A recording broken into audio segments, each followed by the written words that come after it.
اور جس شوق سے آپ بیٹھے ہیں انشاءاللہ آخری بیان بھی اسی لگن اور اسی ذوق سے سماعت فرمانا ہے۔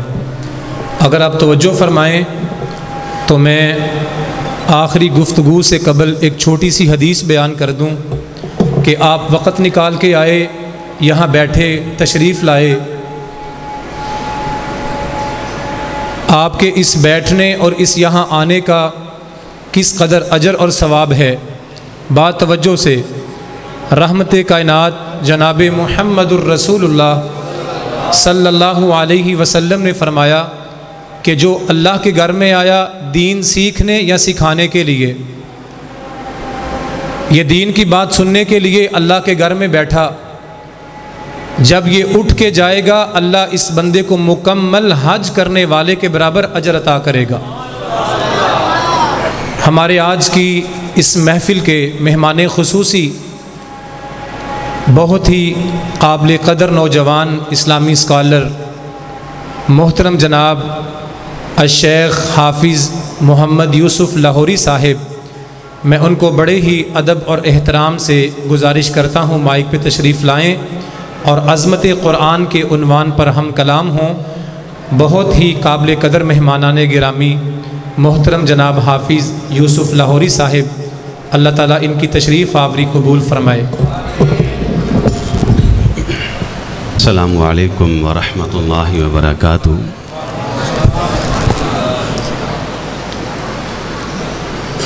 الحمد للہ الواحد القہار، والصلاة والسلام علی سید الابرار، اما بعد فاعوذ باللہ السمیع العلیم من الشیطان الرجیم من ہمزہ ماشاء اللہ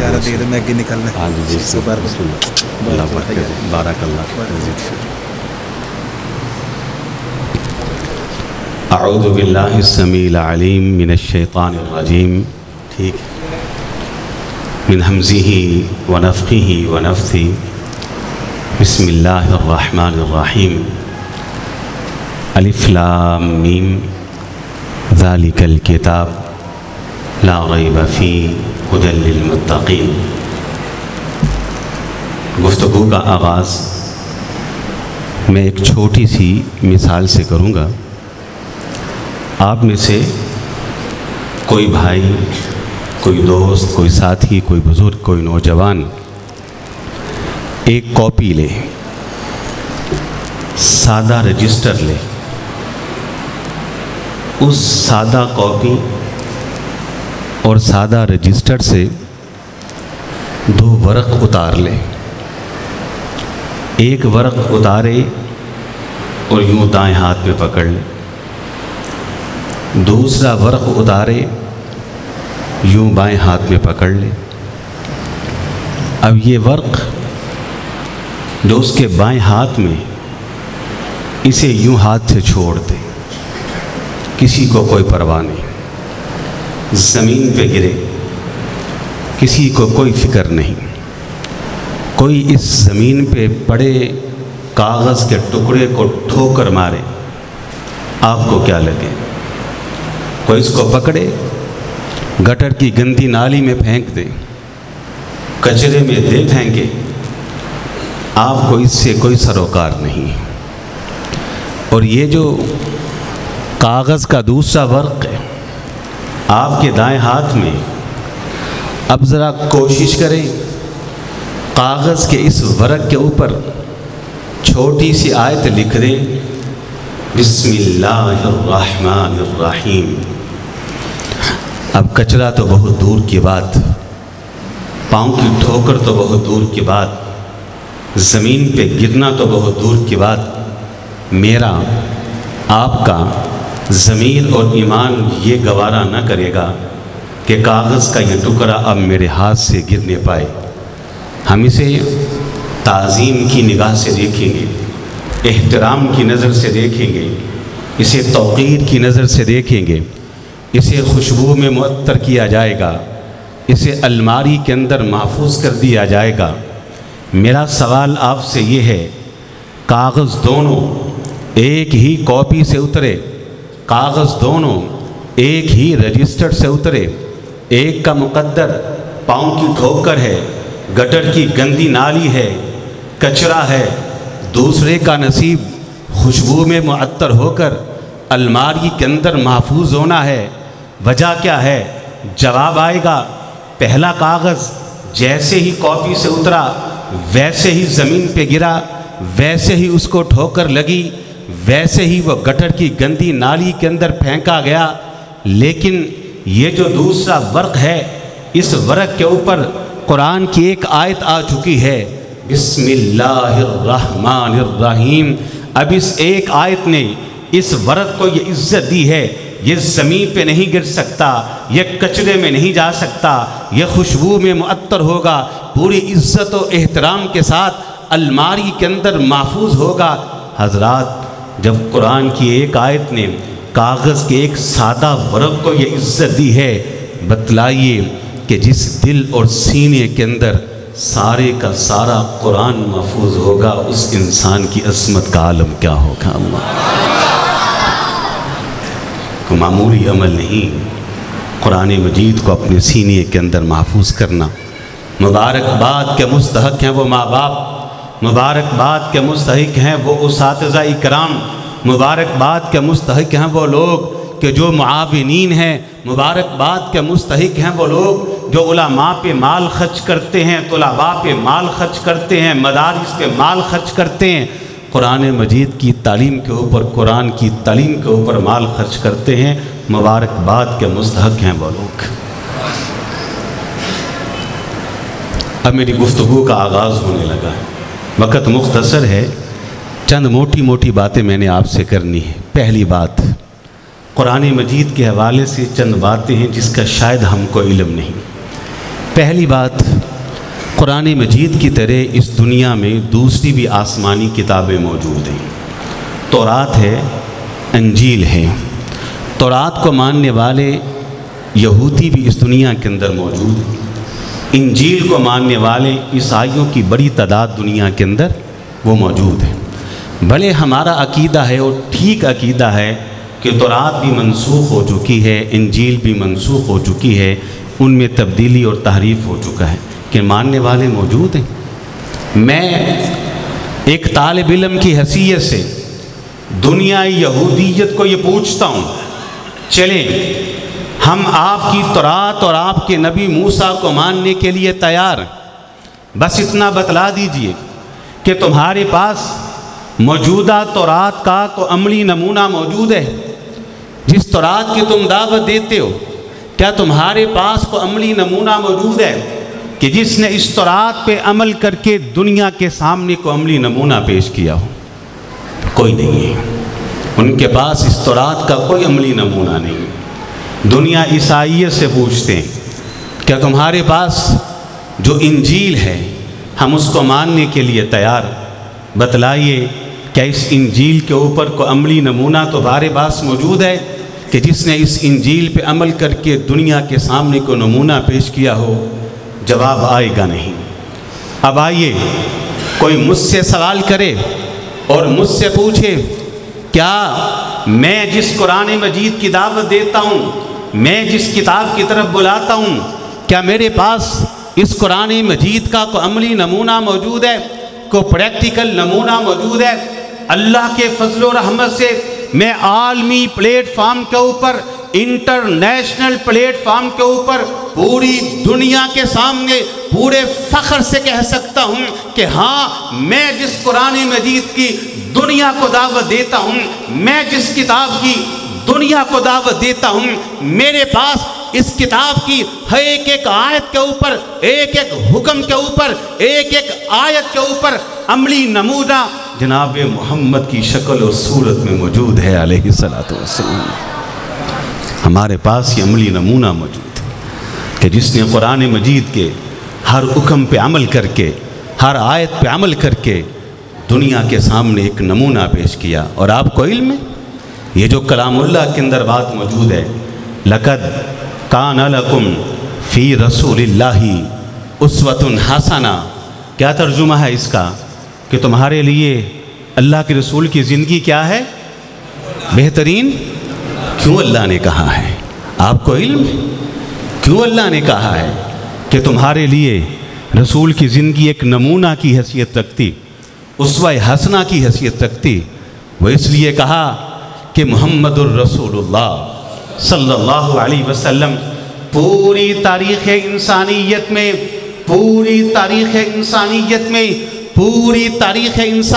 میں یہ واحد ہستی ہیں، یہ واحد شخصیت ہے کہ جن کی ساری زندگی کو اللہ نے قرآن کی صورت میں قرآن کی طرح محفوظ کر دیا ہے۔ اللہ ساری زندگی محفوظ کر دی، یہ اعجاز ہے۔ یہ ہے وہ کتاب قرآن مجید فرقان حمید جس کی ہم دعوت دیتے ہیں۔ اس امت نے اس قرآن کے ساتھ کچھ زیادتیاں کی ہیں، اس امت نے اس قرآن کے ساتھ کیا کیا ہے؟ کچھ زیادتیاں کی ہیں۔ میں ان زیادتیوں کو بیان کرنے سے پہلے ایک بات آپ کے گوش گزار کروں کہ صحابہ کرام کا قرآن کے ساتھ کیا تعلق تھا۔ میں معذرت کے ساتھ ایک بات آپ کو بتا دوں کہ میری گفتگو ذرا طالب علمانہ ہوتی ہے، پورے ملک میں آتے جاتے ہیں، دن رات سفر میں رہتے ہیں، پروگرامز میں رہتے ہیں، میری گفتگو بڑی سادہ اور طالب علمانہ ہوتی ہے، اور بسا اوقات میری گفتگو میں کچھ کرواہٹ بھی ہوتی ہے۔ دل آزاری مقصود نہیں ہوتا، مقصد اپنی اور آپ کی اصلاح ہوتا ہے۔ بڑا لمبا سفر کر کے آئے ہیں، نکال کے آئے ہیں، چند ایسی باتیں کر دیں جس سے آپ کی بھی اصلاح ہو اور میری بھی اصلاح ہو۔ آج کے دور کے مسلمان کا وقت ماپنے کا پیمانہ کیا ہے؟ گھنٹے اور منٹ۔ کیا پیمانہ ہے جی؟ گھنٹے اور منٹ۔ آپ مجھ سے سوال کریں حافظ صاحب کس شہر میں ہیں؟ فلاں شہر میں ہوں، ہم تک پہنچنے میں کتنا ٹائم لگے گا؟ جواب آئے گا 1 گھنٹہ 2 گھنٹے۔ میں آپ سے پوچھوں کہ یہاں سے شہر لاہور آپ نے جانا ہے تو کتنا وقت لگے گا؟ کیا آپ بتائیں گے؟ سب بولیں جتنا وقت 1 گھنٹہ۔ اللہ اکبر۔ آج کے دور میں وقت ماپنے کا پیمانہ منٹ ہیں، گھنٹے ہیں، یا کوئی اور پیمانہ ہو سکتا ہے۔ اللہ کی قسم اٹھا کے کہتا ہوں، جب ہم احادیث کا مطالعہ کرتے ہیں، جب ہم سیرت مطہرہ کا مطالعہ کرتے ہیں تو میں حیران ہوتا ہوں، اس بات کے اوپر حیران ہوتا ہوں کہ حضرات صحابہ اکرام ان کا وقت ماپنے کا پیمانہ قرآن مجید تھا۔ کیا تھا؟ قرآن مجید۔ آپ حیران ہوں گے کہ حافظ صاحب قرآن مجید اور وقت ماپنے کا پیمانہ؟ صحابہ اکرام وقت قرآن سے ماپا کرتے تھے؟ جی ہاں، صحابہ اکرام کا جو پیمانہ تھا وقت ماپنے کا وہ قرآن مجید تھا۔ علماء بیٹھے ہیں یہاں پہ، مشائخ موجود ہیں، ان سے پوچھ لیجیے، جب کسی صحابی سے سوال ہوتا بتلائیے نبی علیہ الصلاۃ والسلام اذان اور اقامت کے درمیان کتنا ٹائم اور وقفہ رکھتے؟ جواب آتا اتنا وقفہ رکھتے جتنا وقفہ 50 آیتوں کو تلاوت کرنے میں لگتا ہے۔ اللہ۔ کسی سے سوال ہوا بتلائیے کہ آپ کے گھر سے مسجد آنے کا دورانیہ کتنا تھا؟ جواب آیا میرے گھر سے مسجد میں آنے کا دورانیہ اتنا ہے جتنا وقت قرآن مجید کی اتنی آیتوں کو پڑھنے میں لگتا ہے۔ اور پڑھ لیجئے احادیث، مشائخ علماء آپ کے شہر کے اندر موجود ہیں، آپ ان سے رجوع کرے، پوچھے کہ صحابہ اکرام جب کسی کو وقت بتایا کرتے، کسی سے وقت پوچھا کرتے تو ان کا پیمانہ کیا ہوتا تھا؟ تو جواب آئے گا وہ قرآن مجید تھا۔ اس امت نے پتہ کیا کیا ہے؟ بات کر دوں ناراض تو نہیں ہوں گے؟ ساری دنیا کے مسلمانوں کو اکٹھا کرے۔ کس کو اکٹھا کرے؟ ساری دنیا کے اسلامک ورلڈ کو۔ اسلامک ورلڈ اگر آپ نے کہیں دیکھنا ہے تو آپ کو مکہ اور مدینہ میں نظر آئے گا، وہاں اسلامک ورلڈ موجود ہوتا ہے، آتے رہتے ہیں جاتے رہتے ہیں۔ اللہ قبول فرمائے۔ دعا کرتا ہوں اللہ تعالیٰ جتنے یہاں احباب موجود ہیں سب کو جلد از جلد اپنے گھر کی زیارت کروا لے۔ پورے اسلامک ورلڈ کو، پوری دنیا کے مسلمانوں کو جمع کریں اور اکٹھا کریں، ان کا جائزہ لیں تو اللہ کی قسم پوری دنیا کے مسلمانوں میں ان مسلمانوں کی تعداد زیادہ ہے جن کو سادہ نازلہ قرآن مجید پڑھنا نہیں آتا، ان کی تعداد زیادہ ہے۔ ہم چونکہ طالب علم ہیں پورے ملک میں گھومتے رہتے ہیں پروگرامز کے لیے، دیہاتوں میں، کبھی پہاڑوں میں، کبھی کہیں کبھی شہروں میں ہمیں اندازہ ہے پوری دنیا کے مسلمانوں میں ان کی تعداد زیادہ ہے جن کو سادہ قرآن پڑھنا نہیں آتا. ان کو پکڑے الگ کر دیں. پھر جن کو سادہ قرآن مجید پڑھنا آتا ہے ان کو لے لیجئے. ان کا جائزہ لیں تو ان میں ان کی تعداد زیادہ ہے جن کو سادہ قرآن مجید ناظرہ تو پڑھنا آتا ہے لیکن ترجمہ اور معنی نہیں آتے. ان کو پکڑیں, ان کو بھی سائیڈ پہ کر دیں. پھر ان کو لے لیجئے کہ جن کو قرآن مجید کا ترجمہ آتا ہے ان کا جائزہ لے لیتے ہیں. ان کا جائزہ لیں تو ان میں سے ان کی تعداد زیادہ ہے کہ جن کو قرآن مجید کا سادہ ترجمہ تو آتا ہے, مفہوم نہیں آتا, تفسیر نہیں آتی, معانی کا پتہ نہیں, کوئی علم نہیں کہ اس کے اندر اللہ حکم کیا دے رہے ہیں. ان کو بھی پکڑیں اور سائیڈ پہ کر دیں. پوری دنیا کے مسلمانوں میں وہ مسلمان, پورے اسلامک ورلڈ کے اندر وہ مسلمان کہ جن کو ناظرہ پڑھنا آتا ہے, ترجمہ بھی آتا ہے, معانی بھی آتے ہیں, مفاہیم بھی آتے ہیں, تفاسیر بھی آتی ہے, ان کو لیں تو ان کے اندر ان کی تعداد زیادہ ہے جو ان کے مطابق عمل نہیں کرتے, وہ زیادہ ہیں. ان کو پکڑے سائیڈ پہ کر دیں. اب آئیے اس مسلمان کا حال دیکھیے, اسلامک ورلڈ کا حال دیکھیے. پوری دنیا کے اندر وہ مسلمان جو قرآن مجید ناظرہ بھی جانتے ہیں, قرآن مجید کا ترجمہ بھی جانتے ہیں, قرآن مجید کے معانی بھی جانتے ہیں, قرآن مجید کے مفاہیم کو جانتے ہیں, قرآن مجید کی تفسیر کو بھی جانتے ہیں, قرآن مجید کے شان نزول کو بھی جانتے ہیں اور اس کے مطابق عمل بھی کرتے ہیں. پوری دنیا کے اندر گنے چنے مسلمان آپ کو ملیں گے. مسلمانوں کا وہ دور جو خلافت کا دور تھا, مسلمانوں کا وہ دور جس دور کے اندر مسلمان دنیا میں غالب تھے, مسلمانوں کا وہ دور جس دور کے اندر مسلمان حاکم تھے, وہ دور جس کو ہم صحابہ اکرام کا دور کہتے ہیں. ذرا اس دور کا جائزہ لے لیں, تمام صحابہ کو اکٹھا کر لیں, صحابیات کو اکٹھا کر لیں, تمام بزرگ صحابہ کو اکٹھا کر لیں, تمام نوجوان صحابہ کو اکٹھا کر لیں, بچوں کو جمع کر لیں, تمام کے تمام اصحاب رسول کا جائزہ لیں تو رزلٹ کیا آئے گا. تمام کے تمام صحابہ اکرام, تمام کی تمام صحابیات وہ قرآن مجید اس کا ترجمہ بھی جانتی تھے, معنی مفہوم بھی جانتے تھے اور اس کے مطابق عمل بھی کرتے تھے. اس امت نے یہ کیا ہے. اور اگلا جرم کیا کیا ہے؟ یہ 2 بچے ہیں, اللہ تعالیٰ ان کو باعمل عالم بنا دے. انہوں نے حفظ مکمل کیا ہے. آج یقیناً مٹھائی کا بھی انتظام ہوگا, شرینی بانٹی جائے گی. ایسے ہی ہے نا. میں ایک بات کرنے لگا ہوں اور مجھے امید ہے کہ آپ میری اس بات سے ناراض نہیں ہوں گے, خفا نہیں ہوں گے. یہ بھی ایک مبارک عمل ہے, اس کو جاری رہنا چاہیے. لیکن میرا ایک سوال بنتا ہے اس موقع پہ آپ احباب سے. سوال یہ ہے کہ ہم نے کہا کہ آج قرآن مجید مکمل ہوا ہے, ایسے ہی ہے نا, مکمل ہوا ہے آج. ہمارے ہاں قرآن مجید مکمل ہونے کا جو معنی پیش کیا جاتا ہے وہ یہ ہے, یا تو بچے نے ناظرہ مکمل کیا ہے یا پھر بچے نے قرآن مجید کو زبانی یاد کر لیا. ہم کہتے ہیں قرآن اس کا مکمل ہو گیا.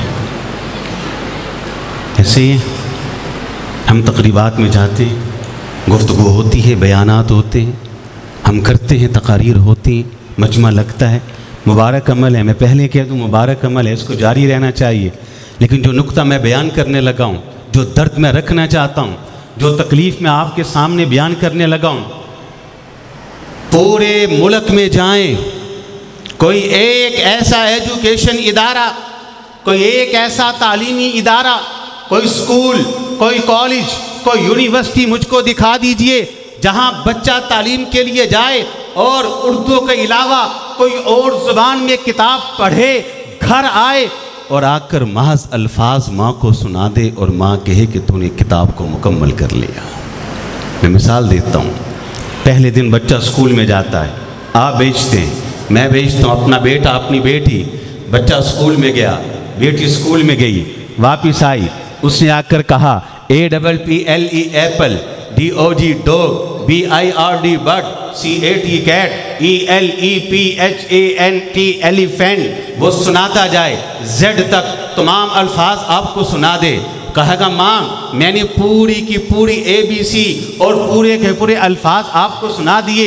ماں کہے گی بیٹا نہیں, APPLE ایپل, بتا ایپل کا معنی کیا ہے, CAT کیٹ, بتا کیٹ کا معنی کیا ہے, DOG ڈوگ, بتا ڈوگ کا معنی کیا ہے, ایلیفینٹ, بتا ایلیفینٹ کا معنی کیا ہے. اللہ کی قسم جب تک میرا بیٹا, آپ کا بیٹا, میری بیٹی, آپ کی بیٹی ایپل کا معنی سیب نہ بتا دے, کیٹ کا معنی بلی نہ بتا دے, ڈوگ کا معنی کتا نہ بتا دے, ایلیفینٹ کا معنی ہاتھی نہ بتا دے, اللہ کی قسم ہم اس کتاب کو مکمل ماننے کے لیے تیار نہیں, ہم اس اسکول کو ماننے کے لیے تیار نہیں, ہم اس تعلیم کو ماننے کے لیے تیار نہیں. اور میری انگریزی کی کتاب ترجمے کے بغیر, معنی کے بغیر, مفہوم کے بغیر, سمجھ کے بغیر مکمل نہیں. یہاں بچے نے بسم اللہ سے لے کر والناس تک سارا قرآن حفظ کر لیا, ترجمہ اس کو بسم اللہ کا بھی نہیں آتا, ہم کہتے ہیں قرآن مکمل ہو گیا.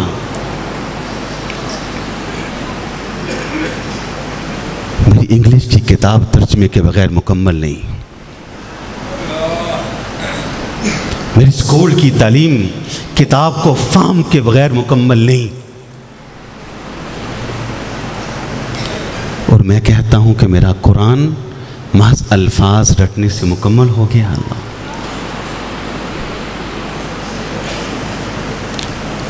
کیا یہ حقیقت نہیں ہے؟ دن بدن قرآن سے تعلق کمزور سے کمزور ہوتا چلا جا رہا ہے. اس امت کا اس قرآن کے ساتھ کیا تعلق ہے آپ نے اگر اندازہ کرنا ہے. میں دور کی بات نہیں کرتا, اسی محلے میں جہاں ابھی آپ تشریف فرما ہیں, یہی مسجد جہاں ہم سب اکٹھے ہیں,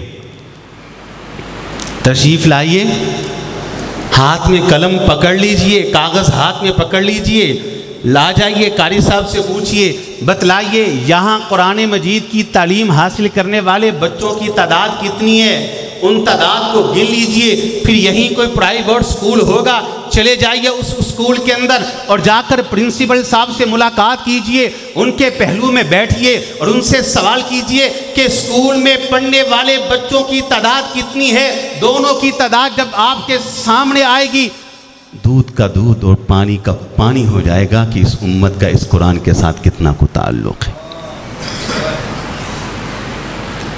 مسجد میں قرآن کی تعلیم مفت ہے. شیخ صاحب کو فیس تو نہیں رکھی آپ نے؟ اللہ اکبر. میں جہاں جاتا ہوں یہ پوچھتا ہوں, جہاں قرآن مجید کی تعلیم ہوتی ہے, مدارس کے اندر جہاں احادیث کی تعلیم ہوتی ہے, میرا سوال ہوتا ہے کہ یہاں کوئی بہت بڑی فیس ہے جو بچے کم ہیں, ماں باپ افورڈ نہیں کر سکتے, بچے نہیں بیچ سکتے اتنی اعلیٰ تعلیم. جواب آتا ہے ہم تو مفت. اور بسا اوقات تو ہم ان مدارس میں جاتے ہیں جہاں رہائش بھی فری میں دی جاتی, کھانا بھی فری میں دیا جاتا ہے, جہاں تو اساتذہ کرام بھی فری کے اندر اویلیبل دستیاب ہے, موجود ہیں.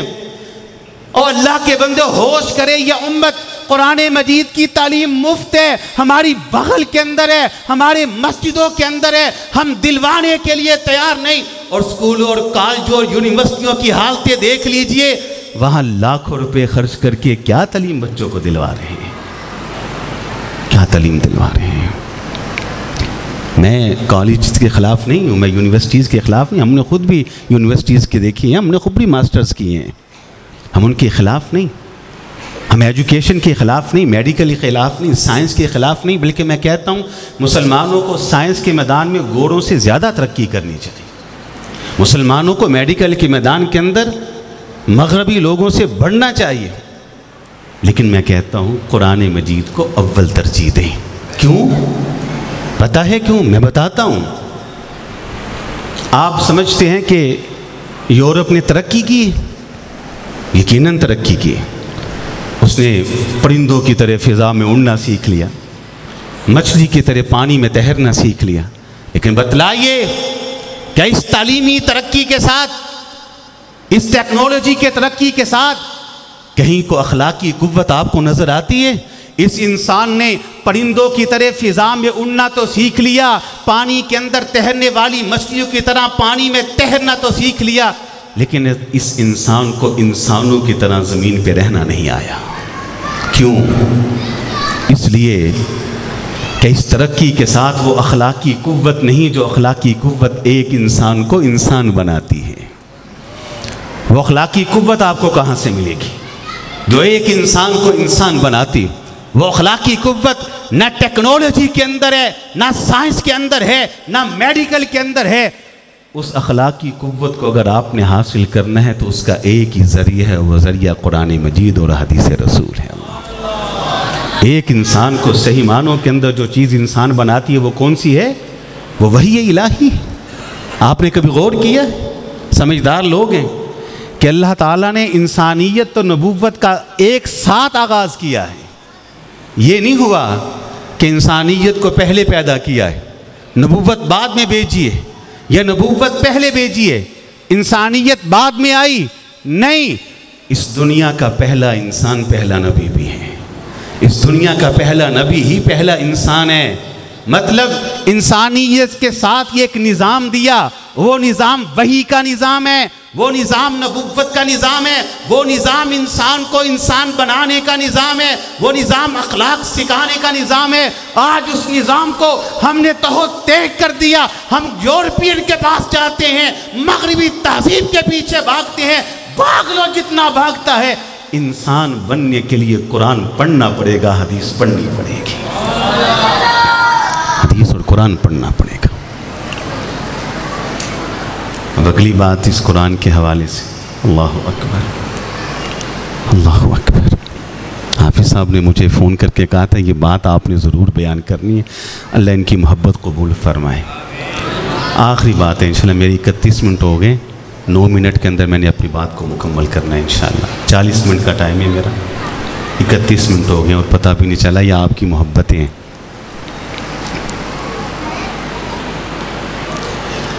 قرآن مجید کا آغاز ہوتا ہے نا، ابتدا ہوتی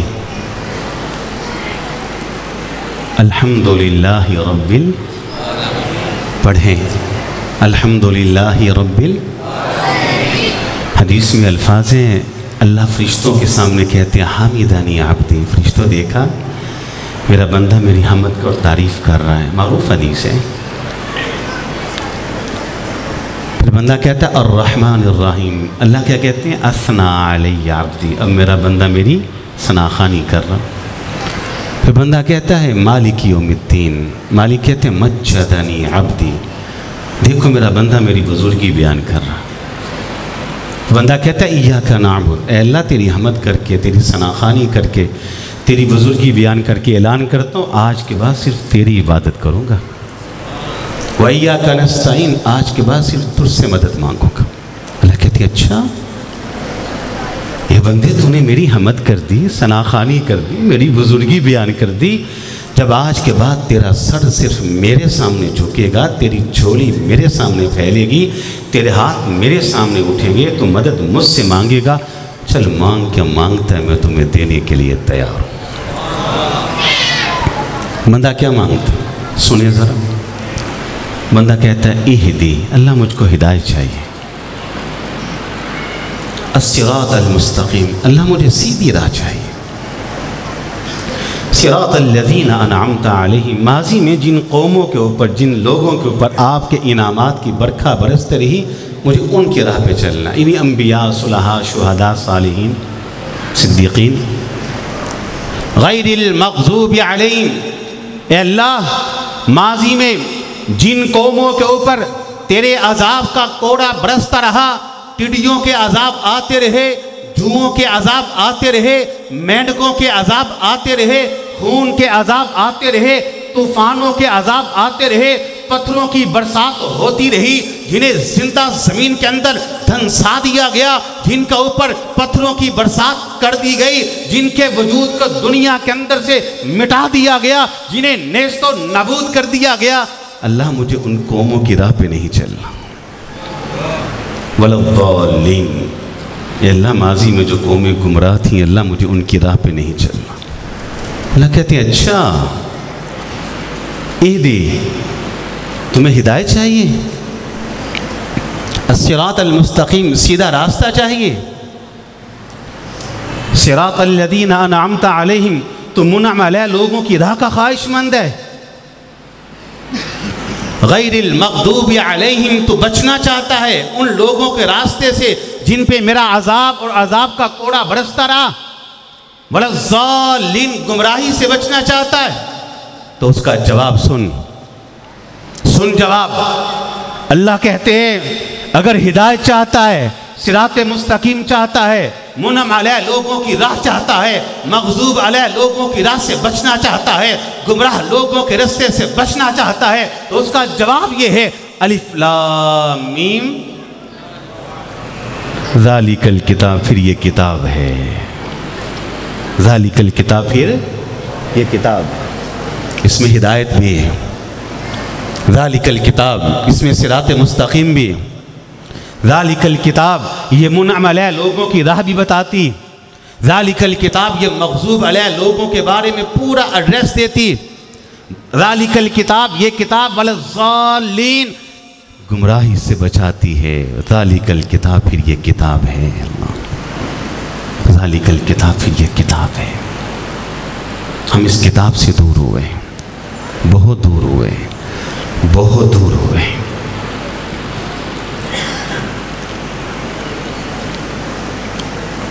ذرا نا تھوڑی دیر کے لیے، چند منٹ کے لیے اس ترقی یافتہ دور سے، ان اونچی اونچی عمارتوں سے اپنا تعلق توڑیں، اس ترقی یافتہ دور سے نظریں چرائیں اور آج سے 1500 سال پہلے چلے جائیے۔ دیکھیے، مشاہدہ کیجئے کہ آج سے 1500 سال پہلے زمین کے اوپر کیا ماحول تھا۔ حضرت عیسیٰ کے زندہ آسمانوں پہ اٹھائے جانے کے بعد یہ حضرت انسان کہ جس کو مسجود ملائکہ ہونے کا شرف حاصل ہے، ساری کائنات کو لفظ کن سے بنایا، اس انسان کو اللہ نے اپنے ہاتھ سے بنایا، یہ اعزاز حاصل ہے۔ یہ انسان کس طرح زندگی بسر کر رہا تھا؟ حالات یہ تھے، قاتل قتل سے، چور چوری سے، ڈاکو ڈاکے سے، زانی زنا سے، بدکار بدکاری سے، شرابی شراب سے لطف اٹھا رہا تھا۔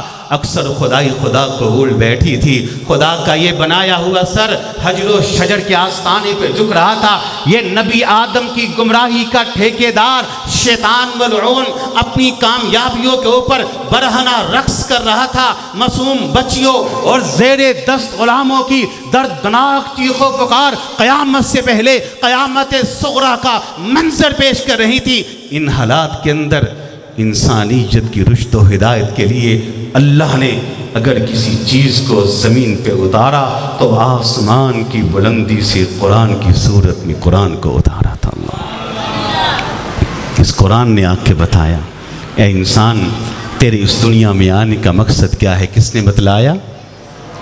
اے انسان تو نے اولاد کی حیثیت سے ماں باپ کا احترام کیسے کرنا ہے، کس نے بتلایا؟ تو نے ماں باپ کی حیثیت سے اولاد کی تربیت کیسے کرنی ہے، کس نے بتلایا؟ یہ حلال ہے، یہ حرام ہے، فرق کس نے سمجھایا؟ یہ حق ہے، یہ باطل ہے، تمیز کس نے سکھائی؟ یہ کرنا ہے، یہ نہیں کرنا، فرق کس نے سمجھایا؟ سب کچھ ہم کو قرآن نے سکھلایا، بس ہمیں قرآن کے ساتھ جڑنا ہے۔ میں آپ کو چلتے چلتے ایک دعوت فکر دے کے جاتا ہوں، اس فقیر کی بات کو لکھ لیجئے۔ 4 یا 5 بیٹے اور بیٹیاں ہیں نا، 4 یا 5 6 5 بیٹیاں بھی بیٹیاں آپ کی ہیں نا، حق تو یہ کہ سب کو دین کے لیے وقف کر دیں، نہیں نا، صرف ایک فیروز والا کے اندر سے ہر گھر سے صرف ایک بیٹا اور بیٹی، للبنات کا ادارہ بھی ہمارے درس نظامی کا ادارہ، وہ خوش قسمت ہیں آپ لوگ، اللہ کی قسم، جنت آپ کے گھر کے اندر بانٹی جا رہی اور تقسیم کی جا رہی۔ اس للبنات کے اندر ایک بیٹی بھیج دیں، اس جامعہ کے اندر ایک بیٹا بھیج دیں، بس ایک بیٹا، بس ایک بیٹی بھیج دیں، اسے قرآن کی تعلیم سے مزین اور آراستہ کر لیں۔ خدا کی قسم اٹھا کے کہتا ہوں، وہ ایک بیٹا اور ایک بیٹی جسے آپ قرآن کا عمل والا عالم بنا دیں گے، اس ماں کو، اس باپ کو پتہ چل جائے گا کہ ساری اولاد نے مل کر، باقیہ ساری اولاد نے مل کر اس ماں اور باپ کو قبر اور حشر کے میدان کے اندر وہ نفع اور فائدہ نہیں پہنچانا جو اس اکیلے بیٹے یا بیٹی نے پہنچانا ہے جو قرآن کا عالم ہے۔ اللہ، اس ماں اور باپ کو پتہ چل جائے گا، آگے نکلیے۔ اب آخری بات، تیسرا ظلم اس امت نے کیا کیا؟ تیسرا ظلم اس امت نے یہ کیا ہے